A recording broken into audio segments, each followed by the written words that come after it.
नमस्कार दोस्तों, हम लोग आज इस वीडियो में जानेंगे कि आप लोगों के लिए बेस्ट टाइम क्या है शेयर मार्केट में इन्वेस्ट करने का। बहुत सारे ऐसे क्वेश्चंस आते हैं कि क्या मुझे कुछ ज़्यादा नॉलेज की ज़रूरत है, क्या मुझे टेक्निकल एनालिसिस सीखने की ज़रूरत है, या फिर कंपनी की फंडामेंटल एनालिसिस देखनी चाहिए, क्या मुझे शेयर मार्केट के बारे में बहुत कुछ सीख करके आना चाहिए। तो ऐसे ही कुछ सवालों के जवाब है, क्योंकि 5 साल का एक्सपीरियंस है मेरा शेयर मार्केट में, डायरेक्ट इक्विटी में। म्यूचुअल फंड में तो उससे भी पहले से एक्सपीरियंस है, लेकिन अगर हम लोग बात करते हैं डायरेक्ट इक्विटी में, जहाँ पे आप लोग कंपनीज के शेयर खरीदते हो, बेचते हो, as a trading, as a investment, तो आप लोगों के दिमाग में क्या होना चाहिए अगर आप लोग पहली बार इन्वेस्टमेंट करने आ रहे हो। और मेरे दिमाग में क्या चल रहा था जब मैं पहली बार इन्वेस्टमेंट करने आ रहा था। देखिए, सबसे पहले कहीं भी आप लोग इंटर कर रहे हो, चाहे वो स्टॉक मार्केट हो या फिर कोई भी ऐसी फाइनेंशियल प्लानिंग या फिर फाइनेंशियल इन्वेस्टमेंट जहां से आपका पैसा इन्वॉल्व है, तो आप लोगों को उसकी थोड़ी बहुत नॉलेज होनी जरूरी है। तो सबसे पहले तो आप लोगों को अगर पता है कि शेयर मार्केट क्या है, जिसमें आप लोग कंपनीज के शेयर्स को खरीदते हो और बेचते हो, यानी कि शेयर मार्केट में अगर हम लोग इन्वेस्टमेंट देखते हैं, तो इन्वेस्टमेंट अगर हम करते हैं तो हम लो प्राइस पे खरीदते हैं और महंगे पे बेचते हैं। तो हमारा वहां पे आरओआई बनता है, जितना भी हम पैसा वहां पे डालते हैं और जितना भी हमारा वहां से रिटर्न निकलता है, वो हमारा रिटर्न ऑन इन्वेस्टमेंट होता है। ठीक है, सस्ते में शेयर्स को खरीदना और महंगे में बेचना। जैसे कि एमआरएफ के शेयर 50,000 के थे और अभी अप्रोक्स 60-65 हज़ार के ऊपर है, तो वो आप लोगों का जो 10 to 15,000 है, आप लोगों का 20 to 25% का ये प्रॉफिट जनरेट हो रहा है, रिटर्न ऑन इन्वेस्टमेंट हो रहा है। तो शेयर मार्केट इस तरह से काम करता है। अगर आप लोग ट्रेडिंग पर्पज से देख रहे हो, तो शेयर मार्केट कैसे काम करता है कि आप लोग मार्केट अगर बढ़ा रहे हैं, यानी कि मार्केट को अगर आप लोग खरीद करके आगे चल करके महंगे पे बेचना चाहते हैं, तो वहां पर भी आपको फायदा होता है। और नीचे की तरफ भी मार्केट गिर रहा है, जैसे कि मार्केट में डाउनफॉल्स आ रहे हैं, तो वहां पे भी आप लोग महंगे में बेच करके सस्ते में खरीदते हो, तो वहां भी आप लोगों को फायदा होता है। तो शेयर मार्केट दोनों ही तरह से आप लोगों को फायदा दिलाता है। तो हमें पता होना चाहिए कि आखिर हमें शेयर मार्केट में कब एंट्री लेनी चाहिए। देखिए, जो मेरा मानना है, सबसे पहले कि आप लोगों को नॉलेज होनी चाहिए, जो मैंने आपको बेसिक नॉलेज बताई है कि शेयर मार्केट आखिर है क्या और ये कैसे काम करता है। दूसरा, जब भी आप लोगों को ये क्लियर हो कि आखिर मैं किस तरह का इन्वेस्टर हूं, किस तरह का इन्वेस्टर का मतलब कि मैं कितना रिस्क ले सकता हूं, क्या मैं शेयर मार्केट से पैसे जो जाएंगे, मेरे जो जो भी इन्वेस्ट कर रहा हूं पैसे, वो अगर मेरे चले जाते हैं तो उसका मेरे ऊपर क्या इफेक्ट पड़ेगा। अगर इन पैसों को मैं नहीं खोना चाहता हूं या फिर मुझे एक सिक्योर्ड रिटर्न चाहिए, तो मैं कहां पे इन्वेस्ट करूं, किस तरह के शेयर्स में इन्वेस्ट करूं, किस तरह के स्टॉक्स में इन्वेस्ट करूं। तो ये हमें पता होना चाहिए कि हमारा रिस्क क्या है, और जो भी हम आ रहे हैं लेकर के पैसा मार्केट में, ठीक है, उससे हम क्या गोल लेकर के आ रहे हैं, हमारे उन पैसों के साथ गोल क्या है। हमारे रिटायरमेंट गोल हो सकती है, हम चाहते हैं कि डिविडेंड स्टॉक्स में इन्वेस्टमेंट करें, हम चाहते हैं कि बच्चे के लिए कुछ खरीद ले, अभी बच्ची या फिर बच्चा हमारे घर में है, तो वो जब 10 साल 20 साल का हो तो उसके लिए हम कुछ स्टॉक होल्ड करके रखें। जैसे कि आप लोगों ने एमआरएफ वाली स्टोरी सुनी होगी कि एक लड़के ने फोन किया था, उसने कहा कि मेरे दादाजी ने ये स्टॉक खरीदा था जो कि एमआरएफ का था। साथ हमारे अगले दर्शक हैं रवि। इनसे बात करते हैं। Ravi, morning to you. क्या पूछना चाहते हैं आप? सर नमस्कार। नमस्कार सर मेरे दादाजी ने 1990 में एमआरएफ शेयर्स लिए थे 20,000 सर। अच्छा। और उनके सर्टिफिकेट्स टाइप मेरे पास दादाजी ने अभी दिए हैं। एक्चुअली ये पिछले 10 साल से पैरालाइज हो गया था इनको, तो मैं इनको गांव से अपने पास ले आया, इनका इलाज किया, तो अब जाके थोड़ा रिकवर हुए हैं। सर मैं जानना चाहता हूँ ये किस तरीके से और कहाँ सेल आउट होंगे, या जैसे मैं इनको सेल करना चाहता हूँ। आप बेचना चाहते हैं? रेड लाइट करिए। खैर, आपको ये भी बता दें रवि कि ये जो शेयर्स हैं आपके पास, इसकी कुल वैल्यू इस समय की वैल्यूएशन के हिसाब से एमआरएफ चल रहा है करीब 64-65 हज़ार के बीच में। उसके मुताबिक करीब 130 करोड़ के आसपास आती है। अब ध्यान रखिएगा। उसने जब पता किया कि उसकी वैल्यू क्या है, तो फिर वो अचंभित हो गया। तो अगर आप लोग भी ऐसा कुछ करना चाहते हैं, अपने बच्चों के लिए फाइनेंशियल प्लानिंग करना चाहते हैं, तो आपको कुछ अच्छे स्टॉक, ग्रोथ स्टॉक को चूज करना चाहिए, जो कि लॉन्ग टर्म में उनमें धीरे धीरे ग्रोथ आ सके।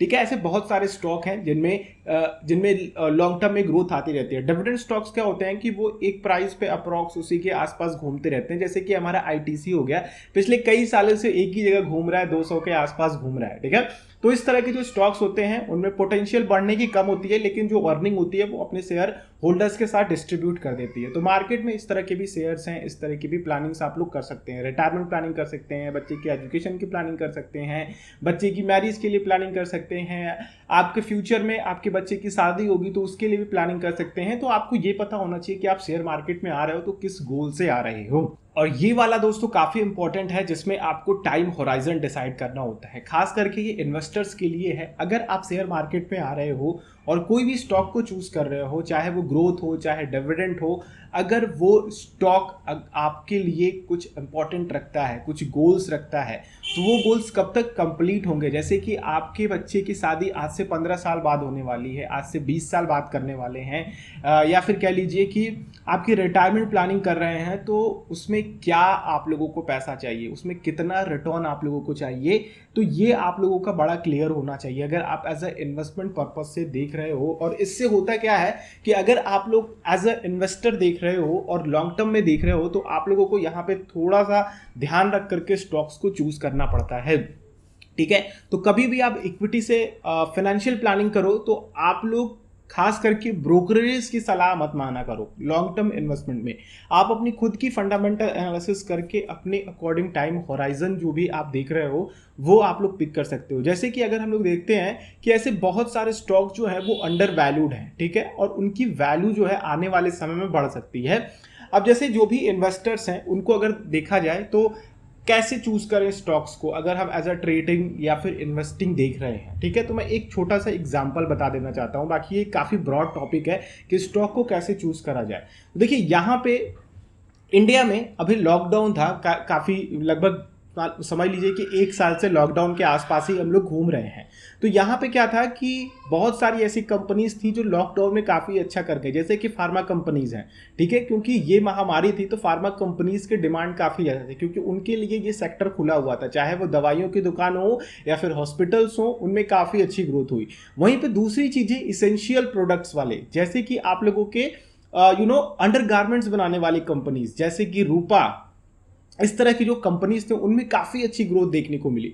तो हमें इस तरह की अपॉर्चुनिटी को भी कैच करना पड़ता है कि आखिर आने वाले समय में अगर हम लोग शॉर्ट टर्म इन्वेस्टमेंट देख रहे हैं, लॉन्ग टर्म इन्वेस्टमेंट देख रहे हैं, तो हमारे उनके साथ किस तरह के गोल्स हो सकते हैं या फिर हम इनसे किस तरह की एक्सपेक्टेशन रख सकते हैं। तो हमें अपॉर्चुनिटी को कैच करना पता होना चाहिए। वहीं पर अगर हम लोग लॉन्ग टर्म इन्वेस्टिंग को देखते हैं तो लॉन्ग टर्म इन्वेस्टिंग में हमें ये पता करना होता है कि आज जो कंपनी की ग्रोथ है वो आने वाले समय में कैसी हो सकती है, आने वाली 20 साल में क्या रहेगी, क्या कंपनी स्टेबल है। जैसे कि रिलायंस की हम लोग बात करते हैं, तो जिन्होंने भी रिलायंस में 10 साल पहले 20 साल इन्वेस्ट किया होगा, उनकी रिटायरमेंट प्लानिंग काफ़ी अच्छी खासी हो रही है। जैसे कि एमआरएफ का शेयर है, ये एक ग्रोथ स्टॉक्स हैं, तो इनमें जिन्होंने भी इन्वेस्ट करा होगा उनकी रिटायरमेंट प्लानिंग अच्छी हो रही है। अब वैसे ही बहुत सारे स्टॉक हैं, जैसे कि बजाज फाइनेंस है, एचडीएफसी बैंक है, तो इस तरह के जो स्टॉक्स है वो काफ़ी स्टेबल होते हैं, लार्ज कैप के स्टॉक्स होते हैं, ब्लू चिप कंपनीज के स्टॉक होते हैं।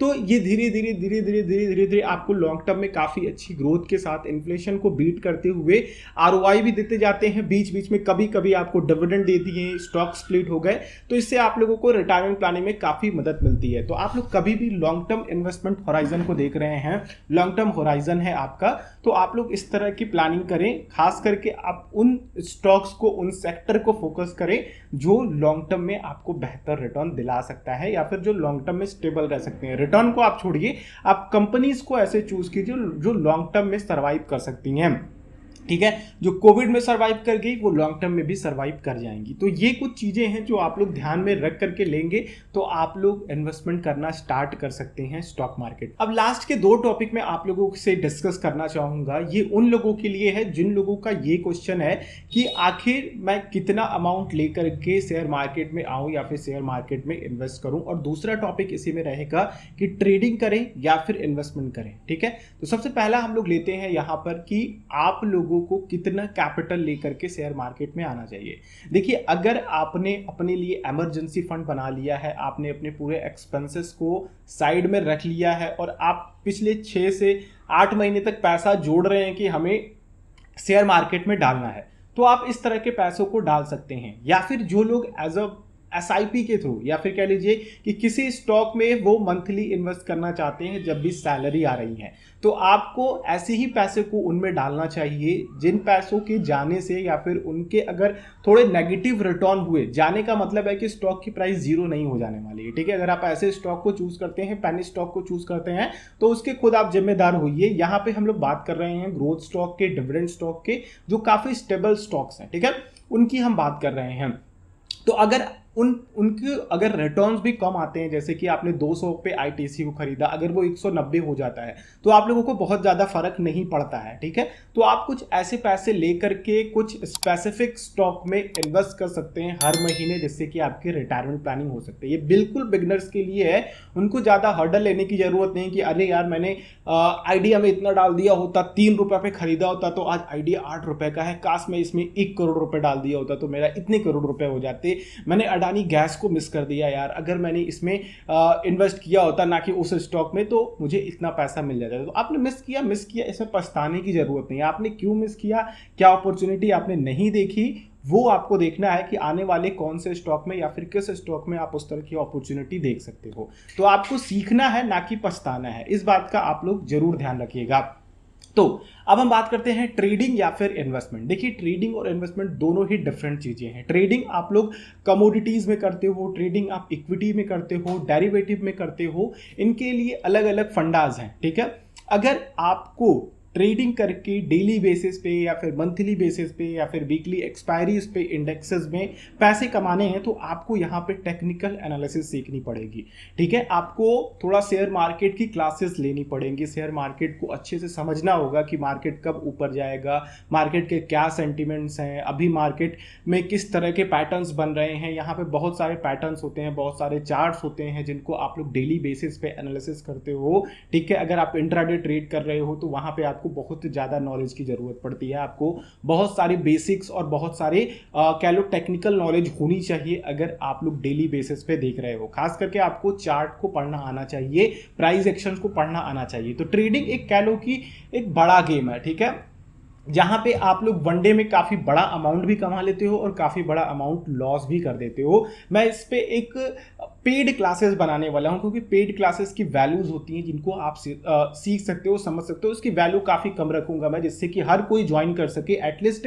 टेक्निकल और फंडामेंटल एनालिसिस को वो सीख सके आराम से और स्टॉक मार्केट में आ सके। क्योंकि इंडिया में केवल और केवल 2.5% लोग स्टॉक मार्केट में इन्वेस्ट करते हैं। अभी लॉकडाउन की वजह से जहां पे आप लोगों की ब्याज दरें कम हुई हैं, तो थोड़ा सा लोग इक्विटी की तरफ मूव कर रहे हैं म्यूचुअल फंड के थ्रू, लेकिन पहले तो ये आंकड़ा 2% का ही था, ठीक है। तो कुछ चीजें हैं जो आप लोग ध्यान रखिए। बाकी इन्वेस्टमेंट की अगर हम लोग बात करते हैं तो इन्वेस्टमेंट हमेशा से बेहतरीन रहा है, चाहे आप लोग म्यूचुअल फंड में कर लो, चाहे आप इक्विटी में कर लो। एक मैं स्टोरी आपको सुना देना चाहता हूँ यहीं पर, जिससे कि आप लोग समझ पाओगे। एक बार अप्रॉक्स सभी ने ये स्टोरी सुनी होगी, लेकिन फिर भी मैं आपको रिमाइंड कराना चाहता हूँ कि इन्वेस्टमेंट किस तरह से वर्क करता है।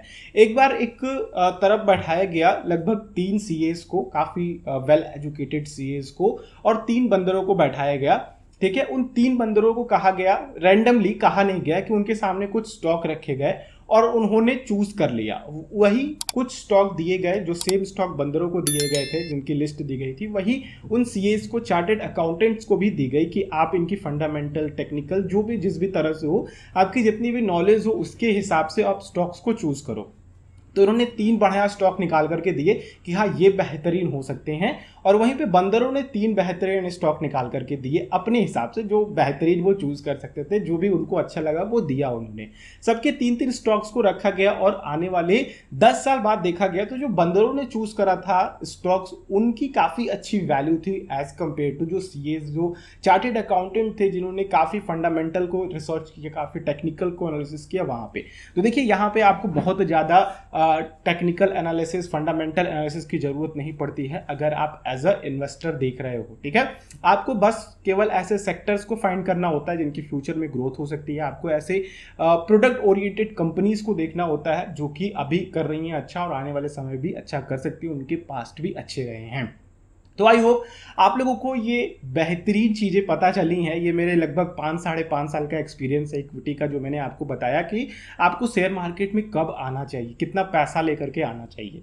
तो आई होप ये वीडियो आप लोगों को कुछ हेल्पफुल लगी होगी। अगर आप लोगों का कोई भी क्वेश्चन हो तो नीचे आप लोग कॉमेंट कर सकते हैं। वीडियो अच्छी लगी हो तो लाइक जरूर कीजिएगा, इससे थोड़ा सा मुझे मोटिवेशन मिलता है और वीडियोज़ बनाने के लिए। चैनल को जरूर सब्सक्राइब कीजिएगा और बेल आइकन को क्लिक करेंगे तो आने वाली हर एक वीडियोस की नोटिफिकेशन आ सकेंगी। अगर आप लोगों के लिए भी हेल्पफुल है ये वीडियो तो दूसरों के साथ भी शेयर कीजिए और उनको भी इसके बारे में बताइए। हम लोग नेक्स्ट वीडियो मिलते हैं। आप लोगों का दिन शुभ हो। जय हिंद।